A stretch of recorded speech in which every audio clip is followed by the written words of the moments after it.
Hello, welcome back to my channel. This is going to be a slightly different video, I guess, than what you are used to seeing from me because it is not fitness related at all.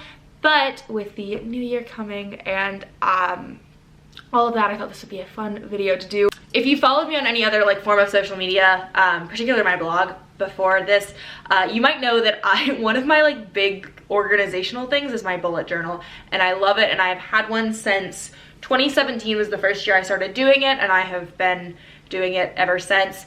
Basically, it is a substitute for a planner in that it kind of does all of the same things, but it is more customizable, so I am drawing everything myself, and it's been really fun to look at how my organization and thought process has changed over the years, and just how I have changed up how I structure it. So I decided it would be fun to do a cool little dive into my 2020 bullet journal because I have just gotten all of the spreads done, so it is ready to go when the new year begins. One thing that I did differently this year in comparison to last year is that, and I'm pulling up my old one, is I have done fewer year-long spreads. I had a lot of places where I was intending to keep up with everything from for the entire year in a place, so whether that be bills or income or blog posts and things like that, and I'm really bad at going back to those. So I decided that for this year it made a lot more sense to just focus on a lot of monthly things. Without any further ado, we're going to change the view from my face to my journal, which is, where all the fun stuff lives. It is this red Luke term, I hope that's the right pronunciation, Luke term 1917 dotted A5 journal. I use these, and I've used these every year since I got started in bullet journaling. They're just my favorite, and I get a new color every year. So I've had pink, I've had teal, I've had gold, and now I have this bright obnoxious red, and I love it so much. Let's open this bad boy up. Here we are. So there's all these table of contents pages that I never actually use. So this is my first true cover page, and this is just entirely for decoration. I just like having some flashy first page. Last year I had the Hogwarts castle. This year it is all very, zodiac constellation-y. So that is the first page, and then we move into, this is the only yearly page I have just because there's nothing to keep up with here. So next we move into months. And something that I have done this year is it's a bit more decorative than in years past. Actually, that's maybe a lie. My 2019 one was also super decorative in a way that is relatively similar, especially on my monthly spreads. Here's a 2019 spread for you, for example. So they were also still really, colorful and flashy, but it has changed a little bit this year. I now have a smaller month just because there's never quite that much to put on this overview page. My life does not have a bunch of fun, exciting things that warrant. There's a lot of day-to-day stuff and not quite a lot of overarching things. So you can see January's still pretty blank so far. And so I picked a theme, and this one was all about snow and the snow globe, and then it ended up with a Taylor Swift quote on the title page because what else would I have put here? Then the next page, I have this page where I'm going to use to write out some monthly goals. I haven't really, put thought into what those goals are yet, hence why these are all blank, but these are just these little text boxes that I have for that eventually.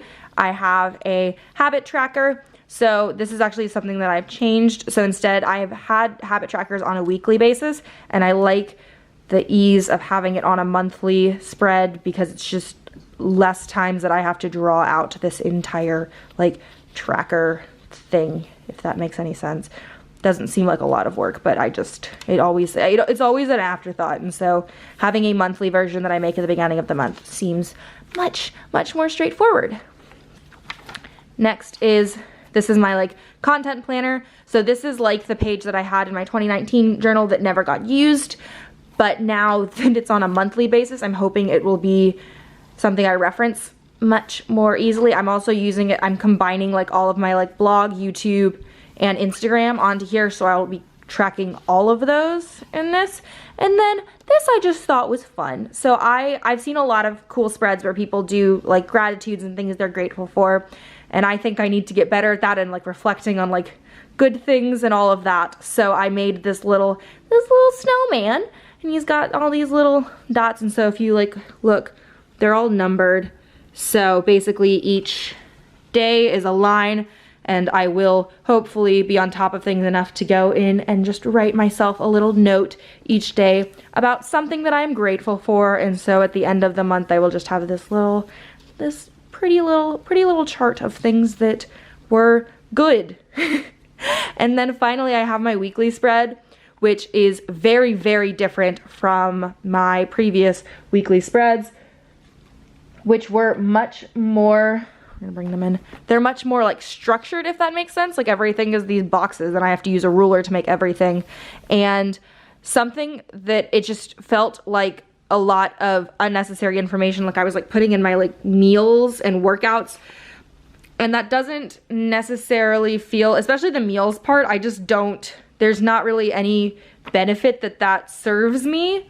And so it just felt like there was a lot of like unnecessary stuff here, when really the only thing I need is just a day-to-day to-do list and places that I need to be. And so that is kind of, this has a lot more flexibility where I can just doodle out like places that I need to be and like tasks to get done, and then I can just like doodle in all the margins and fill it all in completely. So I just have this the little monthly calendar up here. I've got a little quote. I've got a little bigger box to track anything that I know like at the outset of the week. I don't know when I'm gonna get it done, but is something that needs to get done over the course of the week. I have this little box for that. I have another doodle here. So this is all just it's a much artsier version of what I have done in the past, and I am kind of really excited to see how this turns out and whether or not I am into the more, you know, creative version of bullet journaling versus the more practical boxes and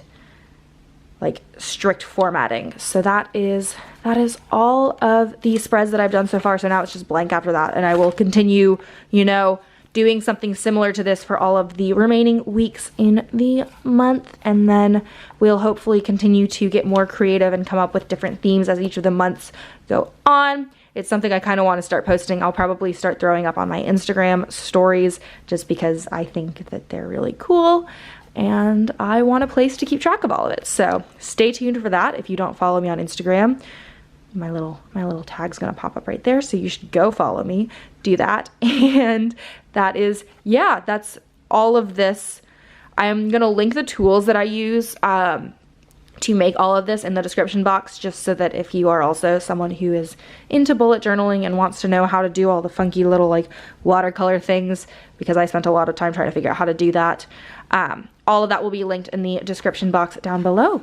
That is that. So I am, you know, super excited to get into using this and kind of seeing how this new bullet journaling style with the more creative doodling and less like rigid lines that have to be drawn out with a ruler style is going to go. I think it's gonna be really nice for me because my year is not going to be super predictable. There's just like a lot of craziness that's going to happen in my life, and so picking like one exact style and doing every single spread that way like I have done in years past isn't really a great fit. So kind of doing this where it's a bit more free form and I can kind of, you know, modify it just a little bit as I go, and there aren't as many yearly spreads that I'm confined to the entire time, I think is a good thing for 2020, which is going to be a wild year. It's also really weird to think that it's about to be 2020. That's insane. Anyways, if you enjoyed this video, go ahead and give it a thumbs up. If you want to see more from me, you can hit the subscription button down below. It's a subscribe button, that's what it's called. Good. And then hit the bell icon too, so you get notified every time that I post a new video. And I will see you guys next week for next week's video. Bye.